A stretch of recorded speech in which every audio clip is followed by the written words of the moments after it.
January 1981.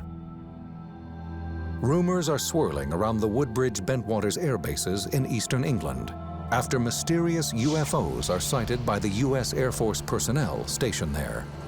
Many of them were some years into their tour of duty. These were highly trained witnesses. It's not as if they'd all just turned up there the night before. The military investigation that followed remains controversial to this day.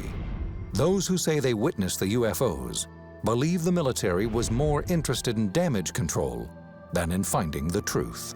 What our government did in the name of secrecy to these individuals is absolutely shameful. According to these airmen, they soon became unwilling participants in a government cover-up.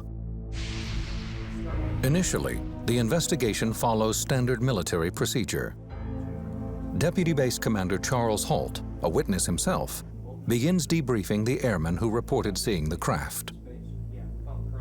I had no choice. I couldn't ignore it. There were so many witnesses and so many people at so many different places. John Burroughs, who witnessed the UFOs on both nights, says his interview is clear-cut. He took our statements, kind of looked at them, said it was really a wild thing, and there's really no explanation for what's going on, and that's how it was kind of left. Others, like Sergeant Jim Peniston, say that after their meeting with Holt, a long and disturbing process begins. 2 weeks after his initial interview, Peniston is called for another debriefing. This time, it is with a high-ranking team of investigators, the OSI. The OSI is the Office of Special Investigations. It's, how shall I say, the discreet police is one way to put it. And they are there to police the US Air Force.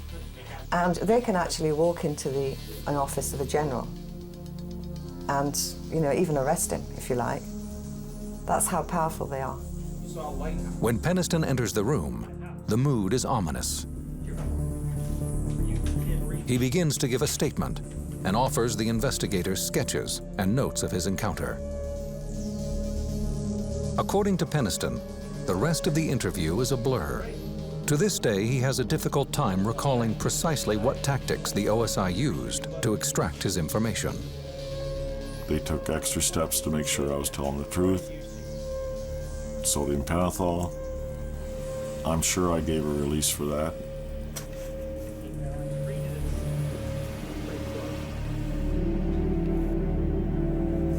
And hope that they understood that everything I said was the truth. I believe I gave my permission for that, I would think.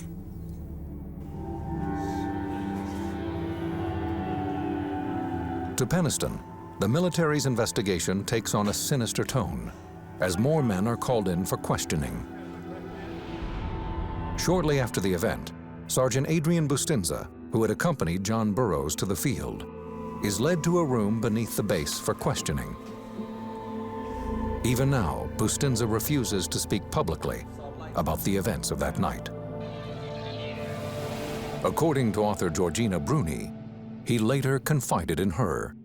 They said to him, look, you know, what you saw was the light from the local lighthouse. And he said, no, I saw much more than that, it was more than that. No, you don't get the picture, do you? And they would not let him go until he agreed that what he saw was the lighthouse. And the moment they said to him, bullets are cheap, a dime a dozen, is when he said, okay, it was the lighthouse. Other witnesses also say they are told to drop their stories about seeing a UFO. We were told that we couldn't talk about it, was to treat it as top secret, and that was it. We never talked about it.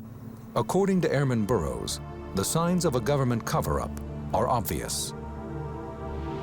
Shortly after his interrogation, Burroughs is back on guard duty. As he makes his rounds, he can see that the woods are bustling with activity. There was vehicles leaving Woodbridge going out into the forest. There was helicopters flying around out there, so there was some stuff going on out there. Exactly what, I don't know. Deputy Base Commander Charles Holt is also aware of covert activities going on at the base. I heard some stories that were substantiated by several people that a plane load of people did come in a day or so later and did do a lot of investigating. Peniston and Holt claim they took pictures of the mysterious craft they encountered. But when the prints returned from the base's photo lab, they are blank. The pictures are whited out, most of them. I thought that was really unusual, and I believe that the photos that I got were intentionally just whited out photographs. That's what I believe. Even Lieutenant Colonel Holt, the highest-ranking eyewitness, believes he is being kept in the dark by the military. As the investigation continues, he's asked to type up a memo based on his interviews with other witnesses and submit it to his superiors. Holt's understanding is that the document will be shared with the British government. Holt does as he is told and submits a memo entitled Unexplained Lights. He writes, "The individuals reported seeing a strange glowing object in the forest. The object was described as being metallic in appearance and triangular in shape." It is not a definitive report. Many of the details are missing or incorrect, and the descriptions at times are vague. The memo was not meant for public consumption. It was meant as a tickler, if you will, to the Ministry of Defense to get them involved to do a proper investigation. His superiors filed the memo away, and the strange lights never returned to the base. Eventually, rumors of an extraterrestrial craft die down. For 3 years, the public is kept in the dark about what happened at the air bases. Then, in 1983, a new witness surfaces with a startling claim about the UFO encounter, one that will only deepen the mystery of Rendlesham.